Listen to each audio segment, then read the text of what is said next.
did you know that these things right here are they move? They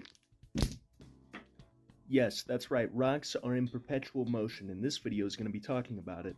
So, get cozy. We're getting right into it. The fact that the land on this rock can't stay still is pretty well known as plate tectonics, started by the continental drift theory that was made by Alfred Wegener in like 1912. This was also the same year your great-grandmother would contract syphilis, leading to that one birthmark you have.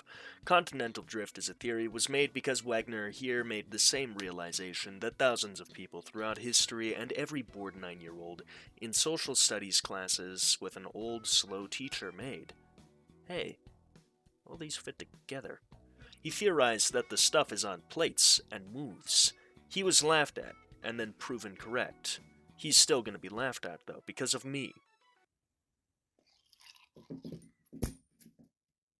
Extremely overused setup. Beaten to death punchline. You may laugh now. In the past of yonder days, the Earth was just a literal ball of hellfire. At some point that ball cooled into the crust, which is a mystery here. When did that really happen? We don't actually know how the plates of the crust formed. Logically, we know that the melty stuff became less melty, and the heat from below makes it move and shit, but now the center of discussion is when this actually began. See, we originally thought it started around 3 billion years ago. We can actually tell this time using a really neat little trick to tell the date of rocks. Microparticles and atoms of iron, being a magnetically conductive metal, aka ferrous, will align itself with the magnetic poles. The magnetic poles, every 10,000 to 50 million years, will be silly little gooses and they'll just flip.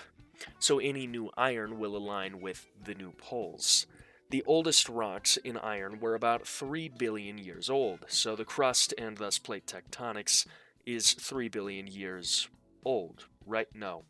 See, the issue is that we only know the age of the oldest rocks. Rocks erode, dissolve, and otherwise perish, so when some scientists went to study a plate of old rock and found suddenly that plate tectonics was about 400 million years older than we thought, with that iron trick, it caused some problems, because we don't really know when all of this started. Logically, we know that it started because we're not standing in lava right now. There is rocks. I mean, the lava comes in 2024. That's when the Ohio final bosses leak into the real world, and we have to all gang up to beat the dungeon or we perish, so start grinding those levels now.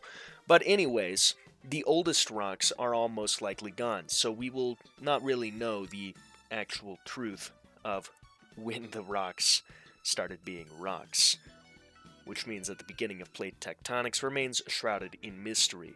Speaking of mystery, this is an entry on the 1000 Mysteries iceberg.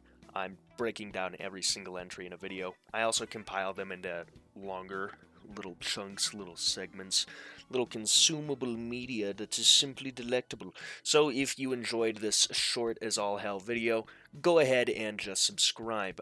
Patrons are on the screen now if you'd like to join the Patreon. Link is always in the description. Thank you for watching. Thanks to the patrons who make all of this possible, and I hope you have a wonderful day. Until next time, have a great time. Memento Mori.